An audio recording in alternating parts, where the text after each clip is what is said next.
तो चलिए आज के इस दिलचस्प विश्लेषण में सीधे मुद्दे पर आते हैं।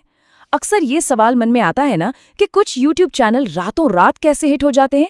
आज हम एक ऐसे सोर्स मटेरियल की गहराई में जा रहे हैं जो एक बहुत ही बड़ा दावा करता है। इस दावे के मुताबिक चैनल को बड़ा बनाने का राज सिर्फ बेहतरीन कंटेंट बनाने में नहीं, बल्कि YouTube स्टूडियो के अंदर मौजूद कुछ बेहद ही खुफिया सेटिंग्स में छिपा है। जी हाँ, बिल्कुल सही सुना आपने। हमारा सोर्स मटेरियल अपनी बात बिल्कुल इसी बुनियादी सवाल से शुरू करता है कि आखिर बड़े चैनल इतने सफल क्यों होते हैं और छोटे चैनल बस संघर्ष ही करते रह जाते हैं। दावा यह है कि मिस्टर बीस्ट और मनोज दे जैसे टॉप क्रिएटर्स अपनी कामयाबी के लिए बैकएंड की उन खास सेटिंग्स का इस्तेमाल करते हैं जिन्हें आमतौर पर नए क्रिएटर्स या तो नज़रअंदाज कर देते हैं या फिर गलत तरीके से सेट करते हैं।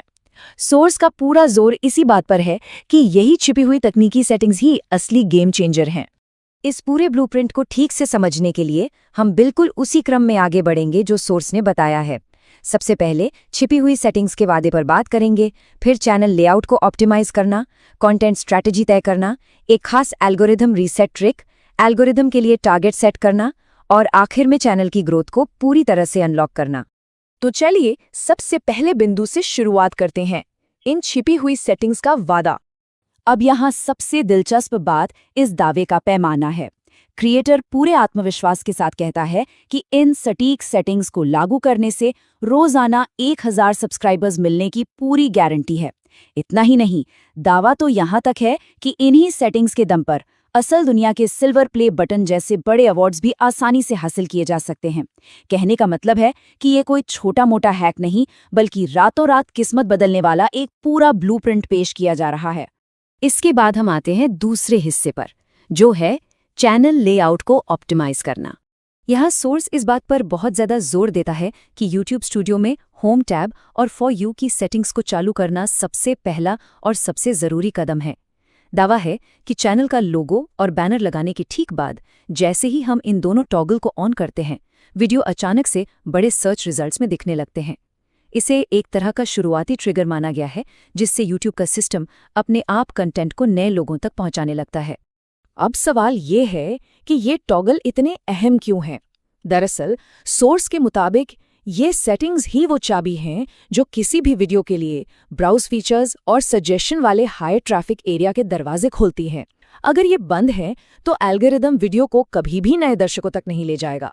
ये वो जगह हैं जहां YouTube खुद आगे बढ़कर वीडियो प्रमोट करता है। और सच कहें तो बिना यहां पहुंचे किसी भी वीडियो का वायरल होना लगभग नामुमकिन ही माना जाता है। लेआउट सेट करने के बाद ब्लूप्रिंट का तीसरा चरण आता है कंटेंट स्ट्रैटेजी तय करना। अक्सर ये शिकायत सुनने को मिलती है ना कि कुछ समय बाद वीडियो पर व्यूज आना एकदम से रुक जाते हैं। सोर्स के अनुसार इस परेशानी का सीधा सा हल ऑल कंटेंट रेकमेंडेड वाले विकल्प को चुनना है।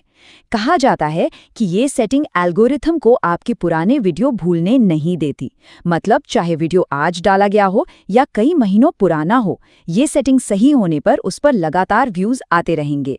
चैनल के लंबे समय तक टिके रहने के लिए इसे बहुत अहम बताया गया है। इसके साथ ही एक बड़ी चेतावनी भी दी गई है। सोर्स का कहना है कि लॉन्ग फॉर्म, शॉर्ट्स और लाइव स्ट्रीम वाले टॉगल्स के साथ छेड़छाड़ करने से एल्गोरिदम बुरी तरह कंफ्यूज हो सकता है।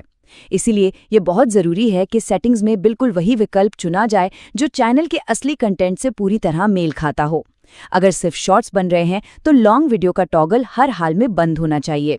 सीधी सी बात है, अगर एल्गोरिदम ही भ्रमित रहेगा तो वो कंटेंट को सही दर्शकों तक कैसे पहुंचाएगा? चलिए अब इस विश्लेषण के सबसे अनोखे हिस्से की तरफ बढ़ते हैं, जो है चौथा चरण, एल्गोरिथम रीसेट ट्रिक। अब ये तरकीब सुनने में किसी खुफिया चीट कोड जैसी लगती है।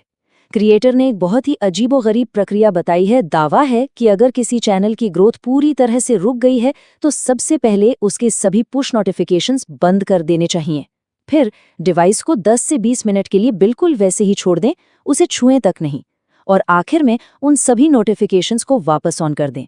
कहा जाता है कि ये पूरी प्रक्रिया एक हार्ड रीसेट का काम करती है और सोए हुए एल्गोरिदम को फिर से जगा देती है। इस कथित रीसेट के बाद बारी आती है 5वें कदम की, एल्गोरिदम के लिए टारगेट सेट करना। रीसेट के तुरंत बाद इस ब्लूप्रिंट के अनुसार स्टूडियो सेटिंग्स में कुछ कृत्रिम लक्ष्य यानी टारगेट्स फीड करने होते हैं सोर्स बताता है कि कंटेंट को पब्लिक पर सेट करके एक खास व्यू टारगेट डालना होता है। जैसे अगर अभी औसतन 50 से 200 व्यूज आ रहे हैं तो 1000 व्यूज का टारगेट डालने की सलाह दी गई है, और अगर 4000 व्यूज आ रहे हैं तो 10,000 का लक्ष्य दें।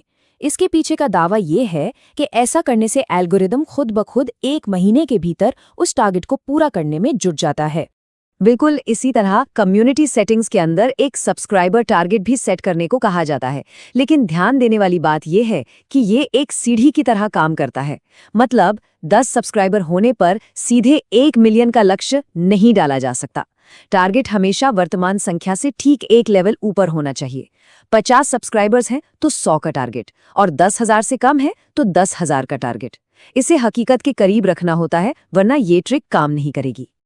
और इस टारगेट को पूरी तरह से पक्का करने के लिए क्रिएटर एक बहुत ही अजीब सी नेगेटिव कीवर्ड वैल्यू डालने को कहता है। जी हाँ, बिल्कुल सही सुना, नेगेटिव वैल्यू। उदाहरण के लिए -300K, जो दरअसल मौजूदा सब्सक्राइबर्स और जो टारगेट हम हासिल करना चाहते हैं उसके बीच का सटीक गणितीय अंतर होता है।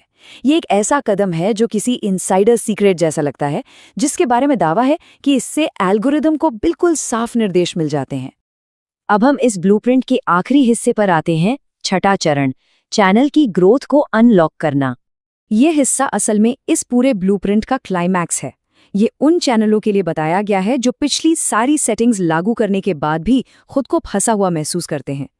इसके लिए YouTube स्टूडियो में सेंड फीडबैक टूल पर जाना होता है और YouTube की टीम को सीधे एक खास टेक्स्ट प्रॉम्प्ट भेजना होता है।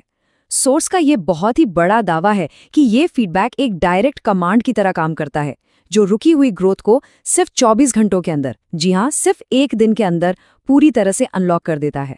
और वो मैसेज कुछ ऐसा होता है: YouTube रोजाना 1000 सब्सक्राइबर अनलॉक करें, मेरा चैनल ग्रो नहीं कर रहा है, व्यूज और सब्सक्राइबर अटके हुए हैं, नई ऑडियंस नहीं आ रही है। क्रिएटर का दावा है कि इस सटीक मैसेज को चैनल के लिंक के साथ फीडबैक में भेजने से सिस्टम में एक ऐसा ट्रिगर दबता है जिससे कथित तौर पर रोजाना सब्सक्राइबर्स की लाइन लग जाती है और चैनल की पूरी तस्वीर ही बदल जाती है। तो ये पूरा विश्लेषण हमें सोचने पर मजबूर कर देता है। एक तरफ तकनीकी सेटिंग्स के ये इतने बड़े बड़े दावे हैं जो मानते हैं कि सफलता बस कुछ टॉगल्स और ट्रिक्स में छिपी है, और दूसरी तरफ है लगातार मेहनत से बनाए गए असली और शानदार कंटेंट की ताकत, जिसे कोई नकार नहीं सकता। तो असल सच क्या है? क्या वाकई बस कुछ सेटिंग्स बदलकर YouTube का एल्गोरिदम क्रैक किया जा सकता है, या फिर स्थायी सफलता के लिए बेहतरीन कंटेंट ही इकलौता रास्ता है? इस पर विचार जरूर कीजिएगा। आज के इस दिलचस्प विश्लेषण में साथ बने रहने के लिए बहुत बहुत धन्यवाद।